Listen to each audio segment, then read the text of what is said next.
go time! Hey everybody, as many of you know, the Final Faction are back with the second series of action figures. So this time around, I'm going to check that line out and see what they're all about. So grab your gear and get ready to go on another mission with Final Faction Series 2. Mega Marine! Cobra's hideous Mega Monsters are unstoppable! The Mega Monsters attack with crushing tentacles and gruesome gut bombs. But G.I. Joe Mega Marines come equipped with pressure-molded bioarmor. Battle damage! And here's the G.I. Joe Monster Blaster APC with its lock-and-load cannon! Lock, load, fire! Mega Marines come with bioarmor. Cobra Mega Monsters and G.I. Joe Monster Blaster APC. Figures and vehicles sold separately. Cave Lab set not available. You Cobra Monsters are pretty tough, but I'm gung-ho! So yeah, as you can see, Final Faction is back with a somewhat limited release figure-wise. However, they have brought out the Aero assault vehicle, so that kind of adds to the line in lieu of more action figures. Series 3 consists of basically 3 hero characters, sort of, and no Karn figures, again, sort of, no outright villain figures, I should say. I think a lot of people were probably hoping for the Diabol character to show up in the second series, and as a matter of fact, the like one promotional image that I saw actually includes Diabol in it, along with a sort of unmanned mech sentry gun kind of looking figure. Send in the P-131s!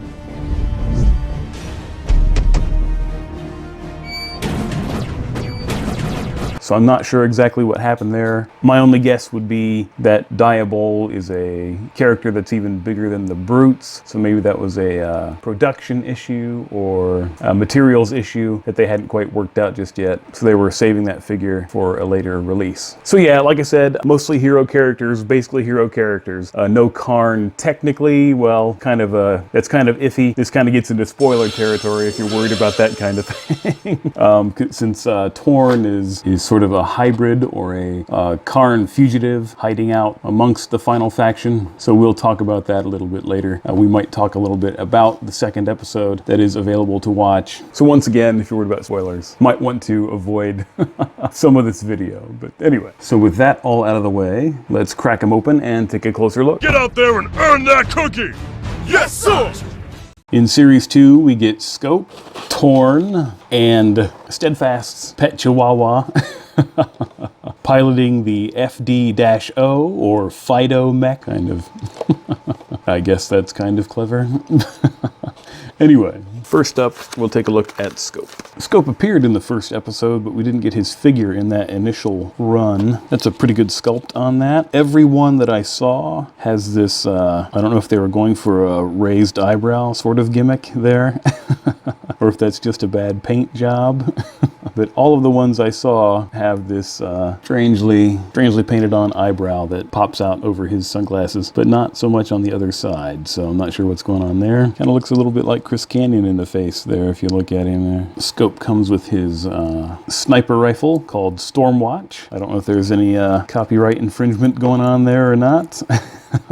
Comes with a little peg so you can plug it into the back. He also comes with his ammo pack backpack that you can plug into the back, and he has a little hole on the side of the backpack where you can plug in the peg on the sniper rifle. So yeah, kind of like the G.I. Joe classified Snake Eyes, it gives you that option of whether you want to plug it directly into the back or plug it into the backpack. Kind of gives you your choice of how to display that. I personally think plugging it into the backpack looks cooler.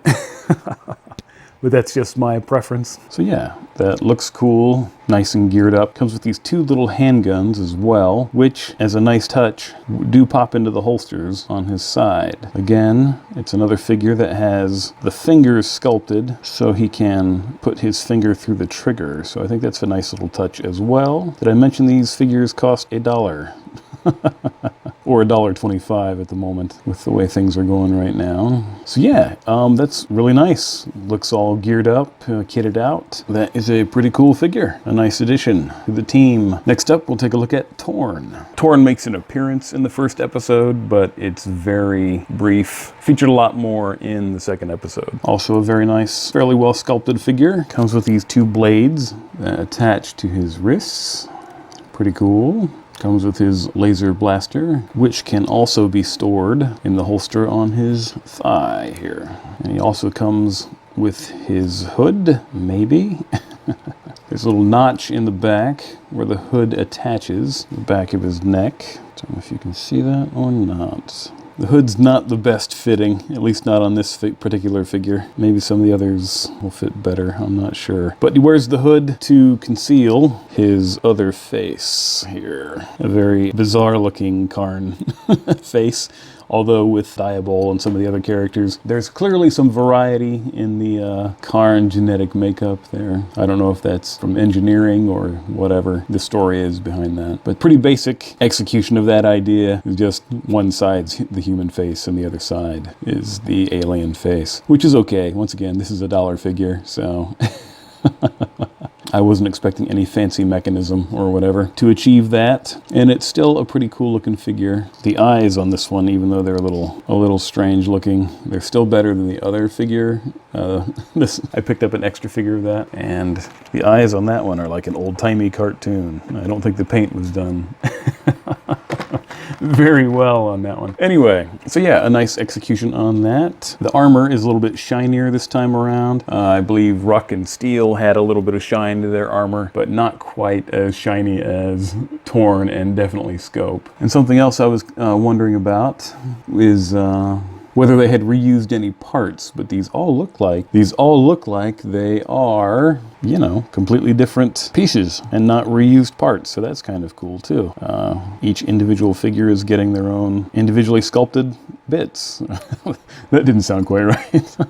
They're each their own individually sculpted pieces and parts and legs and arms and armor and all that sort of stuff. So that's a nice touch as well. It's pretty cool. Okay, so now onward to the Fido Mac. Churro himself has a little painted on eyes and nose, but that's pretty much all the detail you get on this. I like the little handle on his back there. I guess that's so Steadfast can carry him out of there. Carry him around on his little harness. I don't know. Is that inhumane? I'm not sure. And then you have the rather large in comparison to the other figures, the standard human figures, the Fido Mac. The design reminds me of, I'm not really sure, other robot dogs. Robo-Rex or K9 or Blitz from Cops. I'm not sure. The design reminds me of something. A lot different than the robot dogs that are being tested right now for real, for use in, I don't know, combat, the field, I don't know what exactly. A little bit different than the robot dogs that really exist. Anyway, okay. Articulation is fairly basic, just like the more humanoid figures, but that's okay. There's a little bit of the illusion of more articulation with the gears and joints, but nope. It's pretty basic on there. The tail twists, so that's a plus, right? That's a good thing. Little hatch in the back to pop Churro in. Maybe. Will he come back out? I do not know. Pops in there. That must be one really well-trained dog to pilot a mech, but okay. I'm willing to suspend my disbelief for this children's cartoon. But yeah, that's a nice looking little toy. Helps beef up your ranks of your final faction squad. He's supposed to be compatible with a lot of the accessory packs, so I did want to take a look at that real quick. I don't know if the wings would be better served here or where. Okay, well the wings are a little bit awkward. I'm sure if I worked with them a bit more, it does take a little bit of effort to kind of drive them down in there. Can't recall exactly where the wings are placed in the cartoon. I'll have to think about that. I have to take another look at that.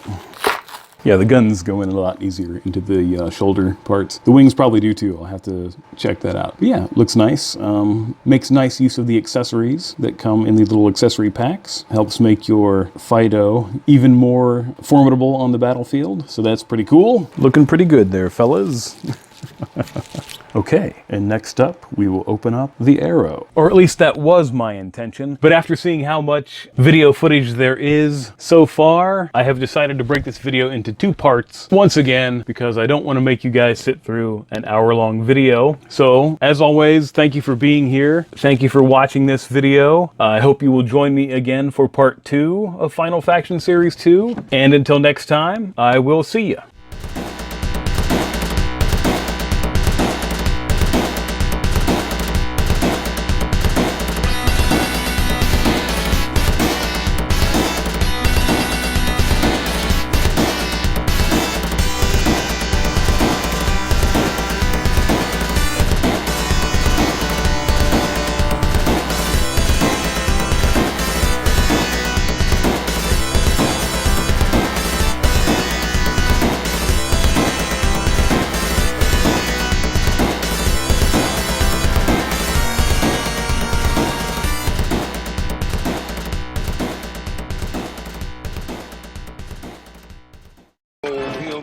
for freedom wherever there is trouble. G.I. Joe is here.